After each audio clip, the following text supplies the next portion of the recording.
I heard about you long before we met. You're winsome and you're young, at least that's what they said. Underneath your glitter and your gold, you can't deny the fact that you are growing old. You have 1,000 eyes that never fall asleep.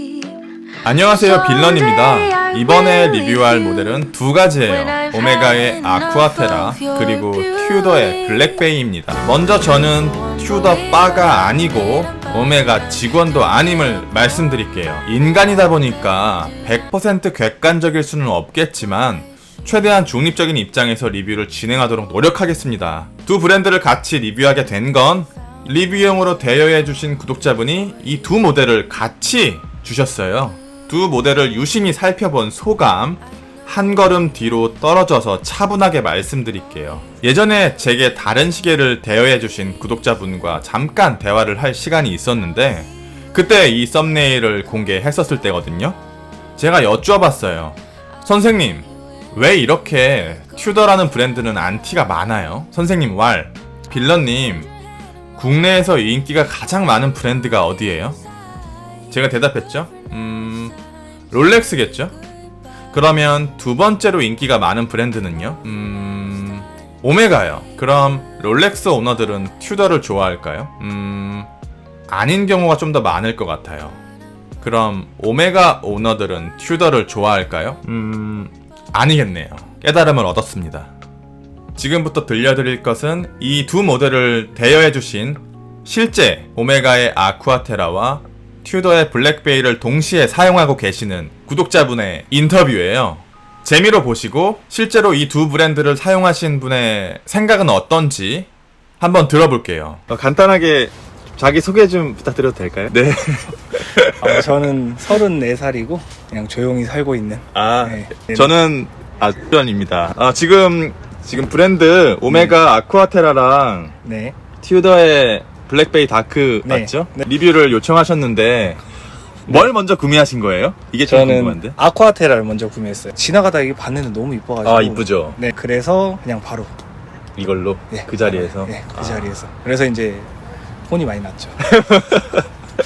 아니 그리고 이걸 예물로 구입하시고 이거는 어떻게 구입하시게 된 거예요? 이거는 이제 아쿠아테라를 구입하고 나서 이제 시계에 조금 관심이 생겨가지고 다이버 시계 같은 거 하나 정도 가지고 싶다 생각을 해서 맞아요, 그래서 맞아요.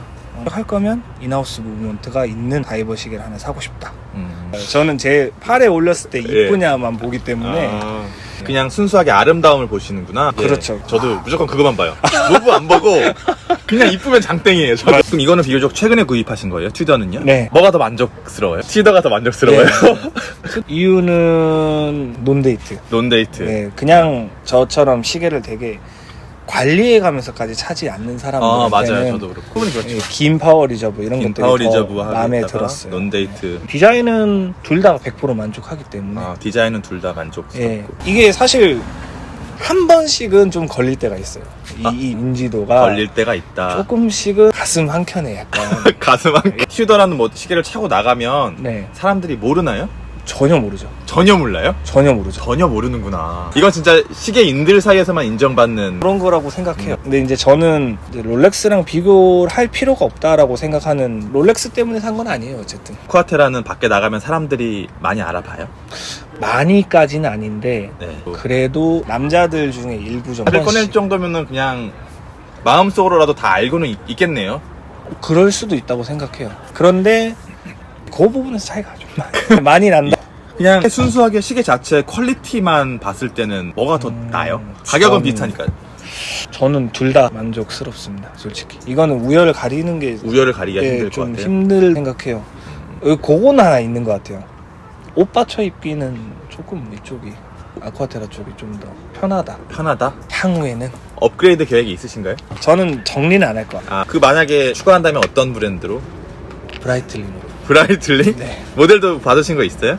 네비타이머? 아니요, 슈퍼오션 헤리티지. 보다 보니까 네. 그쪽으로 자꾸 마더라고요. 슈퍼오션 헤리티지는 로즈골드가 진짜 이뻐요. 저 그거 살 거예요. 로즈골드가 네. 진짜 최고예요. 예. 그래서- 또 이렇게 시간까지 내주시고 정말 감사드립니다. 아닙니다. 나갈 건수가 있을지 모르겠네요. 아유, 제가 재밌으면 돼요. 저 일단 인사부터 하시죠. 반갑습니다. 튜더라는 브랜드는 전 세계에서 인기가 많을까요? 한국에서 인기가 많을까요?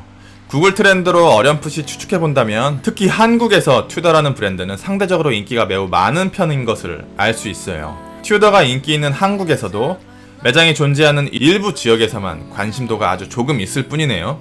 매출은요?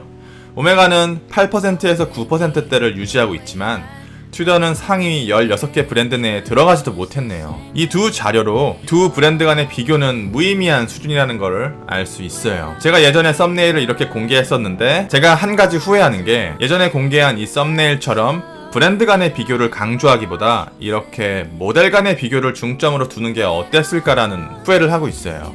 앞으로 보나 뒤로 보나 냉정하게 튜더와 오메가와 튜더는 아직 같은 선상에서 이름을 두기 어려운 수준입니다. 미래는 모르겠지만요. 그래서 이번 리뷰에서는 이미 승패가 결정난 브랜드 간의 비교는 뒤로 하고 모델 간의 비교를 중점적으로 파보도록 할게요. 다이얼부터 보겠습니다. 아쿠아테라의 다이얼은 되게 고급져요. 고급지다라는 말 말고 다른 말로 표현할 수가 없네요. 하나의 예술작품 같아요.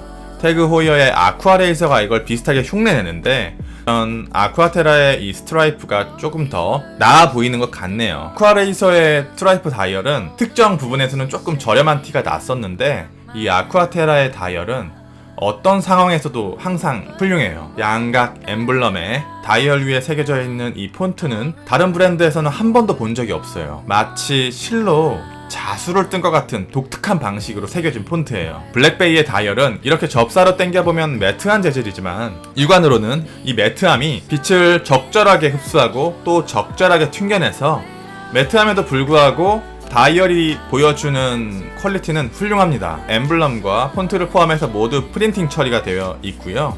방수 표시만 레드 폰트로 새겨졌네요.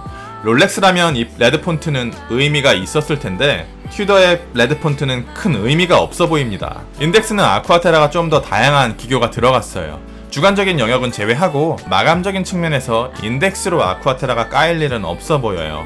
모든 인덱스가 수준 높은 브러싱 처리가 되어 있어서 빛의 방향에 따라서 빛의 양에 따라서 실버 색감의 인덱스가 블랙으로 보이기도 합니다.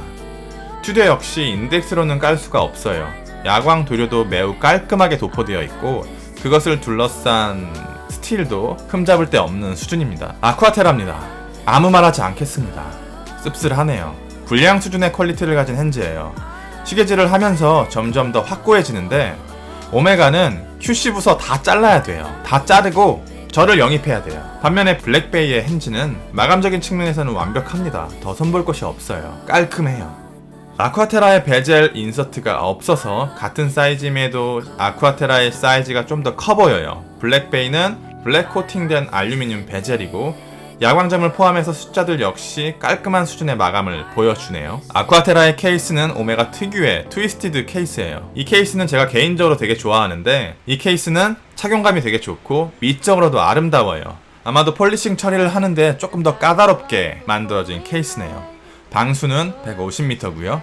블랙베이는 베이직한 케이스예요. 브레이슬릿을 포함해서 모든 부분이 블랙 PVC 코팅이 되어 있고 실착용을 많이 하셨다고 했는데도 불구하고 코팅이 벗겨진 곳은 발견하지 못했습니다.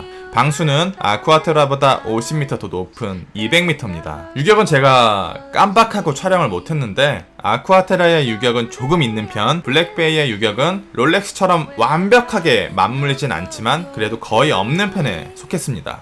아쿠아테라의 브레이슬릿은 폴리싱과 브러싱이 섞여있는 3연줄이고 블랙베이의 브레이슬릿은 브러싱으로 처리되어 있는 3연줄이에요. 두 브레이슬릿의 디자인은 매우 비슷한데요. 핸들링을 해보았을 때 블랙베이 쪽이 조금 더 고급스러운 느낌의 폴리싱 처리가 되어 있었습니다. 이게 영상으로는 드러날지 잘 모르겠어요. 17cm의 손목을 가진 저에게는 아쿠아테라의 트위스티드 된 케이스의 착용감이 조금 더 좋았어요. 생각보다 블랙베이의 케이스백이 많이 튀어나와 있어서 상대적으로 아쿠아테라에 비해서 불편하더라고요. 무브먼트는 아쿠아테라는 칼리버 8960시간의 리저브, 에다가 점핑 아워 기능을 가졌습니다. 이 점핑 아워 기능은 시간을 조정할 때 1시간 단위로 시침이 점프해요. 블랙베이는 MT506이고 70시간의 리저브고 와인딩 감각은 아주 조금 더 블랙베이가 좋았는데요. 둘 다 용두를 돌릴 때의 느낌은 롤렉스의 3130이나 세이코의 8L 무브먼트에 비해서 좀 불안한 느낌이 있었어요. 둘 다 용두가 헛도는 정도가 되게 심했어요. 시계를 선택하실 때 어떤 요소를 가장 최우선으로 두십니까? 브랜드, 인지도, 가격, 디자인, 헤리티지, 마감. 디자인의 영역은 주관의 영역이라 제외하면 비슷한 가격대의 두 모델 중에 브랜드와 인지도를 우선시한다면 당연히 아쿠아테라고, 마감을 우선시한다면 블랙베이로, 헤리티지를 우선시한다면 문어치로 가시면 되겠습니다. 좋은 시계 2점을 한 번에 대여해주신 구독자님께 감사하다는 말로 마무리하겠습니다. 감사합니다. 빌런이었습니다.